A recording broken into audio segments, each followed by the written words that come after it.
Hello and welcome to a new video. Let's take apart this whole computer. The back.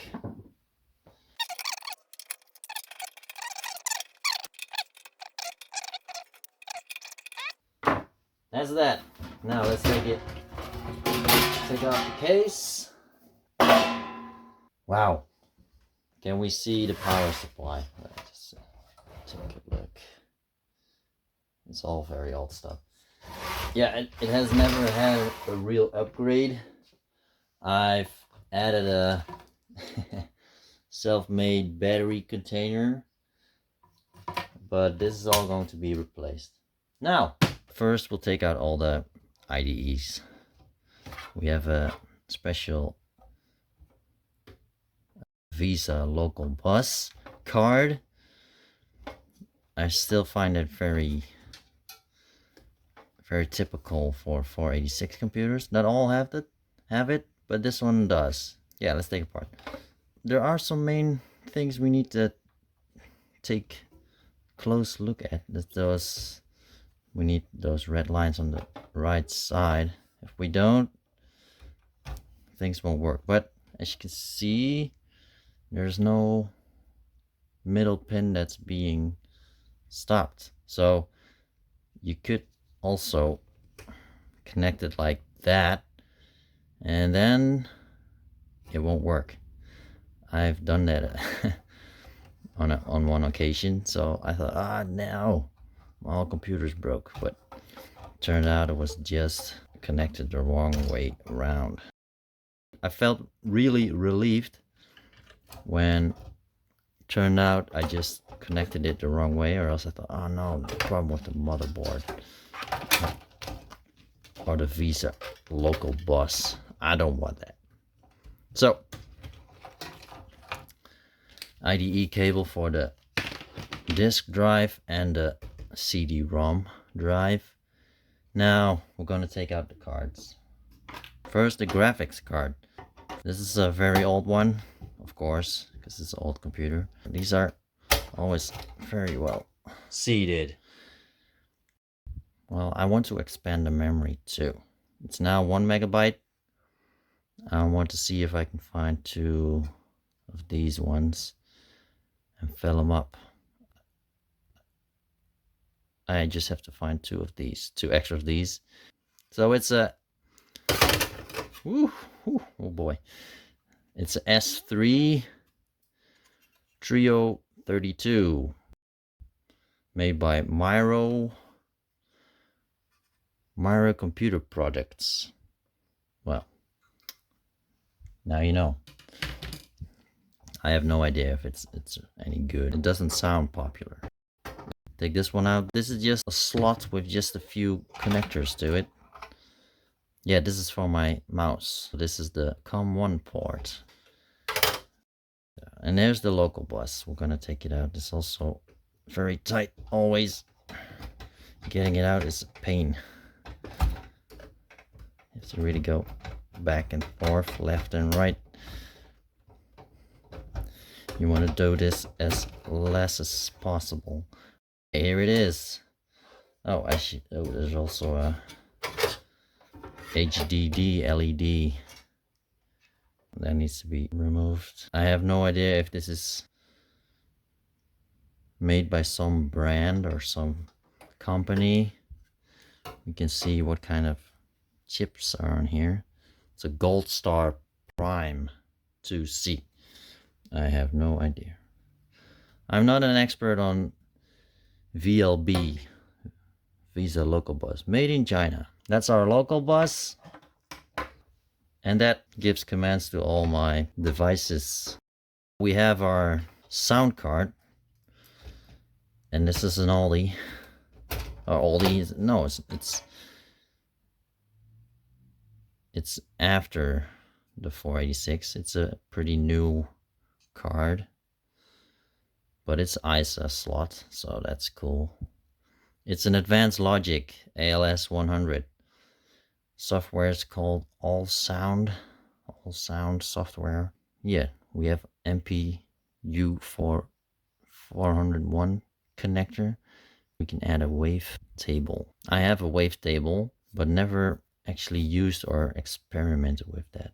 Maybe we can do that. And we have here a 3D or mono jumper. I have a lot of info on this. Yeah, there's also a connector you can connect to the CD-ROM drive for special CD-ROM drives that communicate via this sound card. Sound card comes with drivers for the CD-ROM drive, but I think it's just for a few brands. Thought it was a Panasonic, and that also need to be connected through this one. And these can be used for your CD audio in. We have that, so we could use that. So that's the sound card. It's not special. And then we have, of course, the COM port. I can connect this to my sound canvas, and it creates terribly good sound together with the software soft MPU. But that's all for later. What do we have here? I used a backup battery. I created my own case, but it's empty. If I put a button cell in here, it will keep the BIOS alive. Here are 4 pins, and 2 pins you can use. I think the outer ones. Yeah, the outer one is minus and plus. And you can then power the BIOS. That worked pretty well, but I'm not going to use that. We still have a battery. I still haven't removed it, but no corrosion. Maybe because it has been used still quite often after all these years. It's still in good shape. Although it's flat empty, it does not give any more power. Let's take out the power supplies. There's always 2 cables, 2 connectors. Is there a clip? Yeah, there's a small clip here. Let's first take out the RAM. That's easier. You get it. There's this clip here. You gotta pull back in here too, and then it just comes out.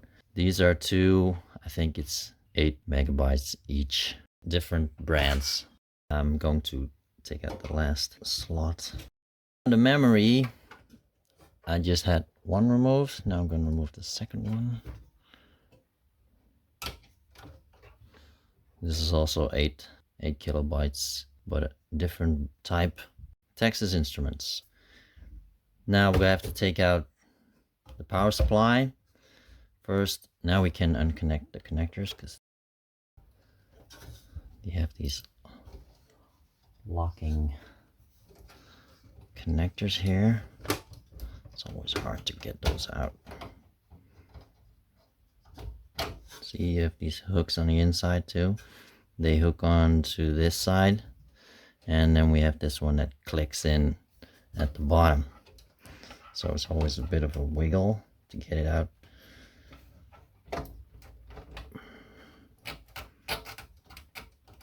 Yes. So that's the power supply. Always a simple rule. The ground's on the inside when you plug them in. So the black is ground. The grounds are always on the inside of these motherboards. So we remove the devices. So that's the hard drive. It's a corner, if I'm correct. There's also a screw on the other side. Let's first check before I start pulling it out. Yeah, see, there's 1 screw here as well.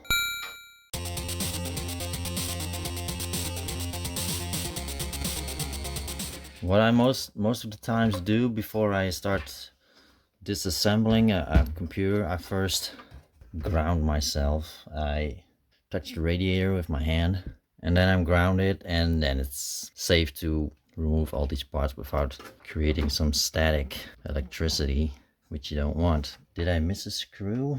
I don't think so. It still feels kind of stuck. How the hell do I get there? I first have to push it back. There's another screw. So, okay.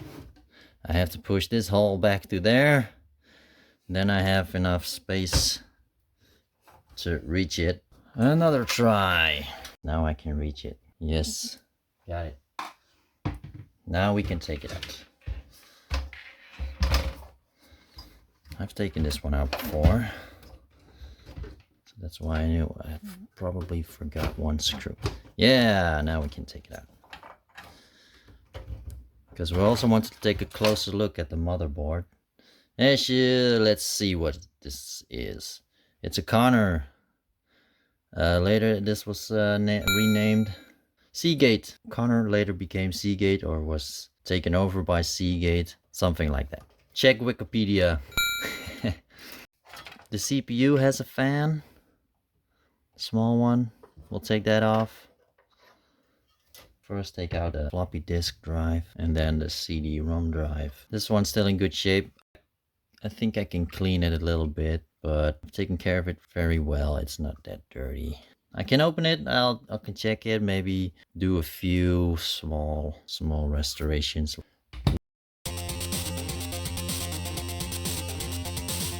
Even the power cable goes all the way to the front. When I started looking for this motherboard, I started looking for this in the early 2000s. It's a long time ago. And there was this site called WimBIOS. It still exists. There I found the exact motherboard of this, and also some manuals that came with that after knowing what type of motherboard it was. So I already have a manual of this. In that manual we can upgrade the system to a higher bus clock speed.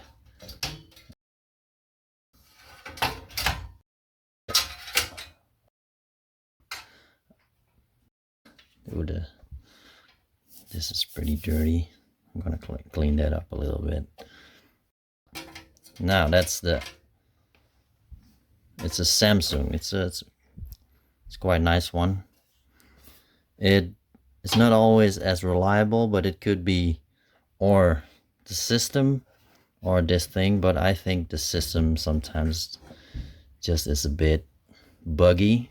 We've also discovered that there is a problem with some sectors, and on those sectors I have installed some DOS files. That means something isn't working as it should.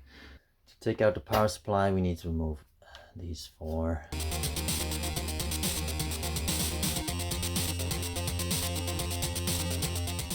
We get some good results after cleaning this. Dirty on the inside. I've never cleaned the power supply. What I haven't realized yet is that the power cable goes to the front where the power button is. These old power supplies had a power supply button that or was connected straight to the front of the power supply as a sort of on-off switch, or it actually has a cable that's running to a switch to the front, like in my case. So I cannot get it out completely, so I'll first move it here, take out all the cables. Now I also need to remove the fan. To remove this front, we have to unscrew some screws. It's not a click system that you can click together. There's one here and one there on this side.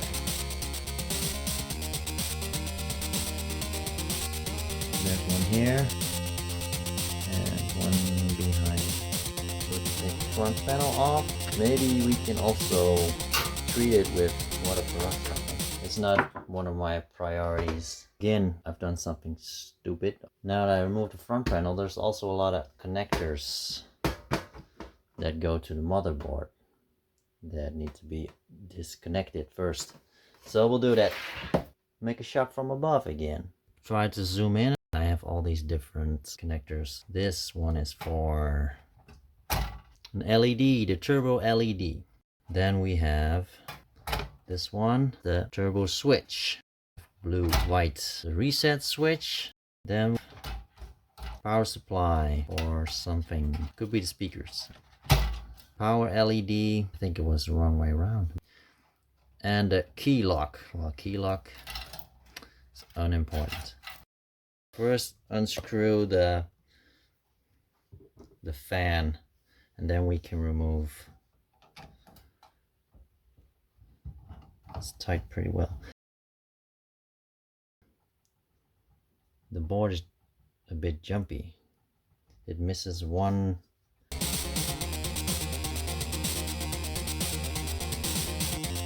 That's the fan. Ooh, it's dirty. We can clean that.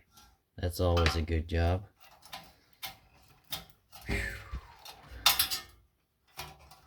Still, something of the power supply goes to the front panel. 2 hands.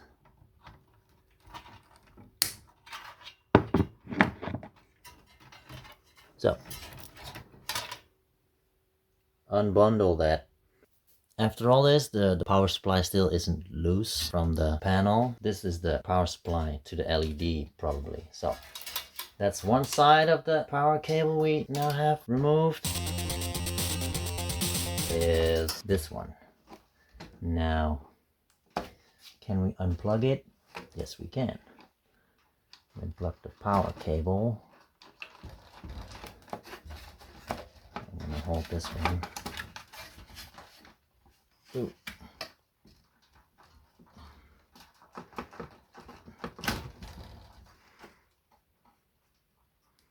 So that's blue and what is it? And then we have white and black.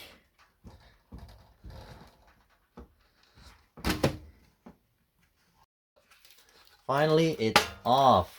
The power supply cable runs through here. We want to remove it completely.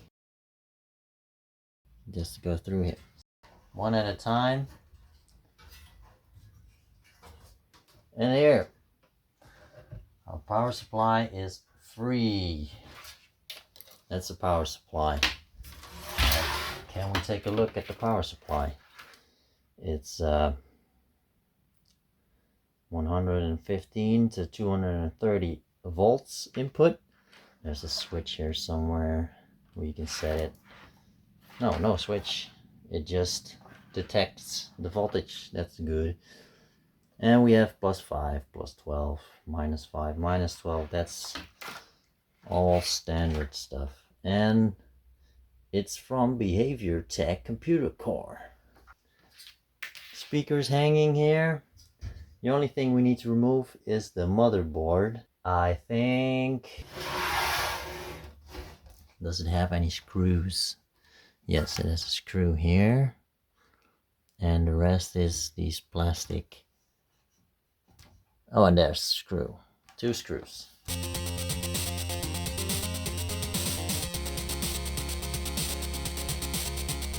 I'm going to push those pins back through. This one's broken off on the back, so this one's free already.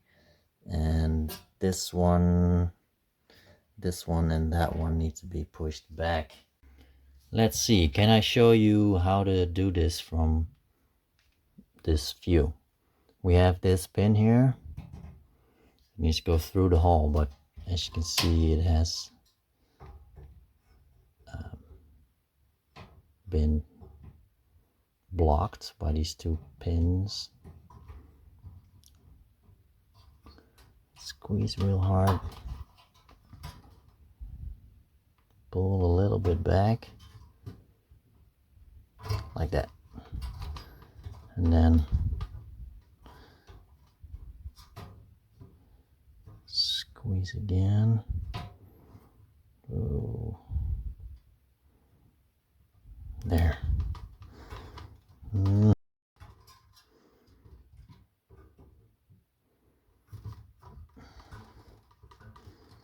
There it goes.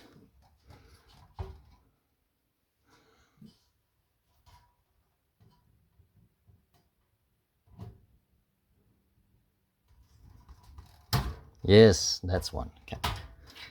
Look.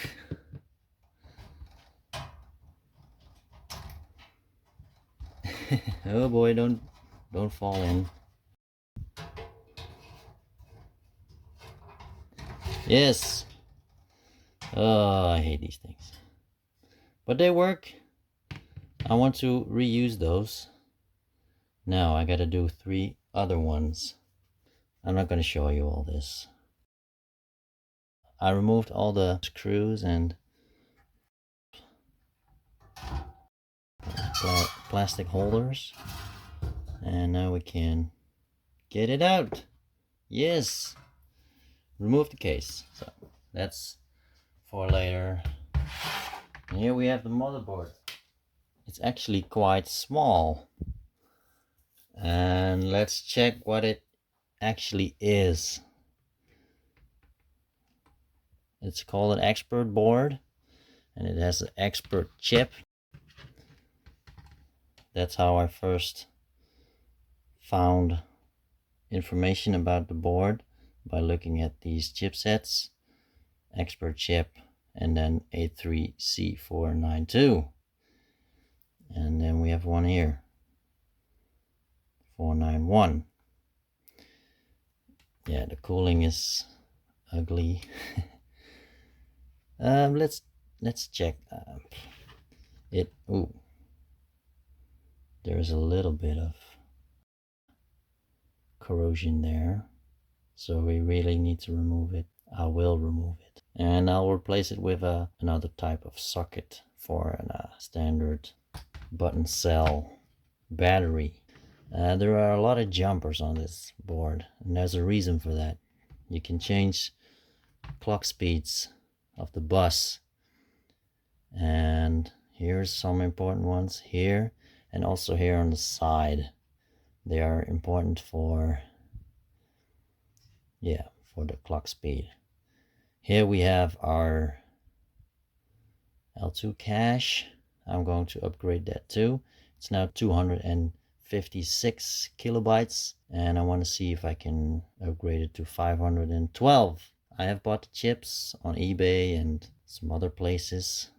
This is probably the keyboard, WinBand chip. This is the BIOS. It's an award BIOS. It's a good one. I really like it. It's actually quite simple to remove this. I just gently placed my screwdriver underneath the edge and just turned it, and it slowly came off. Just like this. You can just press it over it. So here's the chip. Goody goody. It's an Intel DX4. The BIOS was correct, and all the other programs. Intel DX4. It has an iComp rating of 435. That's the highest of all Intel 486 CPUs. Part number is A80486 DX4-100. This is the 3x 33.3 MHz version. This chip can run at 100 MHz CPU speed, and it does. I was confused by one part of the DataExpert manual, expert board, that said you could only set the CPU speed to 40 MHz. But when I looked at the other data sheets, it showed there are jumper settings for the Intel DX4 for a clock speed of 100 MHz. C450074W probably says something about the production date. This is the write-through version because it has the %E marked on it. Chip was released in March of 1994. Got that from Wikipedia. It runs on 3.3 volts. There are 2 jumpers on the motherboard that need to be left open to be able to get the 3.3 volt. Those jumpers are jumper 18 and jumper 33. S-spec number is SX900. I can remove it. So if we now pull this handle, it should pop out the other side. And there's also some marks. So this is the chip. Just wanted to show you. That's the whole board. What I'm going to do is nothing to this one. This goes to 100 megahertz, so that's cool. We're gonna replace some cache, see if we can upgrade it. We have 4 banks. I've used 2 banks with 8 megabytes. I could upgrade it to 32. The battery, we really need to remove it. That's it for this video. In the next video, part 4, I'm going to upgrade the system and improve some parts of the motherboard. I hope you liked this video. If you like to share your thoughts or your experiences on 486 computers, leave a comment on this channel. Bye!